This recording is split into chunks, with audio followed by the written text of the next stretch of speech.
আরব উপসাগরে সর্বশেষ ২৪ ঘণ্টায় ৫টি জাহাজে হামলা চালিয়েছে যুক্তরাষ্ট্র। বাণিজ্যিক জাহাজ চলাচল পর্যবেক্ষণকারী সংস্থা যুক্তরাজ্যের ম্যারিটাইম ট্রেড অপারেশন ইউকেএমটিও এ তথ্য জানিয়েছে। সংস্থাটি জানায়, ফুজাইরা উপকূলে ২টি তেলবাহী ট্যাংকারে ক্ষেপণাস্ত্রের আঘাত লেগেছে। এতে জাহাজ দুটির ফানেল ও স্টিলের পাতা সামান্য ক্ষতিগ্রস্ত হয়েছে। এছাড়া হরমুজ প্রণালী অতিক্রম করার সময় আরেকটি কন্টেনারবাহী জাহাজেও হামলা চালানো হয়েছে। অন্যদিকে ওমান উপকূল ও দুবাইয়ের পশ্চিমে আরো ২টি জাহাজের খুব কাছে বিস্ফোরণের খবর পাওয়া গেছে।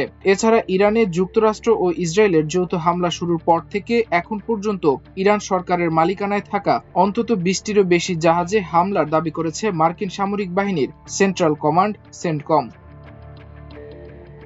এক বিবৃতিতে সেন্টকম জানিয়েছে, গত রাতে চালানো হামলার পর আক্রান্ত জাহাজের তালিকায় ইরানের একটি সুলাইমানি ক্লাস যুদ্ধজাহাজ যুক্ত হয়েছে। এর আগে আন্তর্জাতিক জলসীমায় ইরানের একটি যুদ্ধজাহাজ ডুবিয়ে দেওয়ার দাবি করেছে যুক্তরাষ্ট্র। ভারত উপসাগরে আন্তর্জাতিক জলসীমায় যুক্তরাষ্ট্রের একটি সাবমেরিন ইরানের একটি যুদ্ধজাহাজ ডুবিয়ে দিয়েছে বলে নিশ্চিত করেছেন মার্কিন প্রতিরক্ষামন্ত্রী পিট হেগসেথ। টর্পেডো দিয়ে যুদ্ধজাহাজটি ডুবিয়ে দেওয়া হয় বলে পেন্টাগনে এক ব্রিফিংয়ে জানান তিনি। গত শনিবার থেকে শুরু হওয়া হামলায় কৌশলগতভাবে অত্যন্ত গুরুত্বপূর্ণ হরমুজ প্রণালীতে জ্বালানি তেলের ট্যাংকার চলাচল ৯০% কমে গেছে। জ্বালানির বাজার পর্যবেক্ষণ ও গবেষণা প্রতিষ্ঠান কেপেলার এ তথ্য নিশ্চিত করেছে। বিশ্বের মোট অপরিশোধিত জ্বালানি তেল সরবরাহের প্রায় ১/৫ এই জলপথ দিয়ে পরিবাহিত হয়। ইরানের সামরিক কর্মকর্তারা দাবি করছেন, তারা গুরুত্বপূর্ণ এই নৌপথ দিয়ে জাহাজ চলাচল সম্পূর্ণ বন্ধ করে দিয়েছেন। তবে কেপলারের তথ্যমতে কিছু জাহাজ এখনও এই বিপজ্জনক পথ দিয়ে ঝুঁকি নিয়ে চলাচল করছে। এর আগে ইরান গত সোমবার হরমুজ প্রণালী আনুষ্ঠানিকভাবে বন্ধ ঘোষণা করে। তেহরানের পক্ষ থেকে হুঁশিয়ারি দিয়ে বলা হয়েছে, কোনো জাহাজ প্রণালী পার হওয়ার চেষ্টা করলে রেভলিউশনারি গার্ড ও নৌবাহিনী সেটিকে লক্ষ্যবস্তু করবে।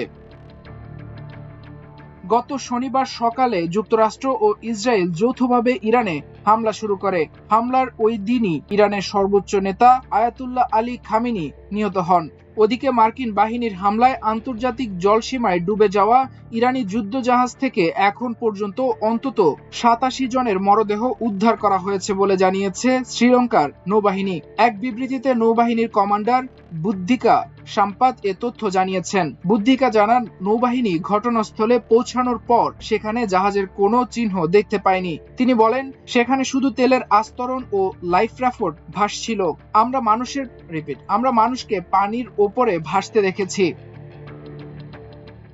মাল্টিমিডিয়া ডেস্ক, আমার দেশ।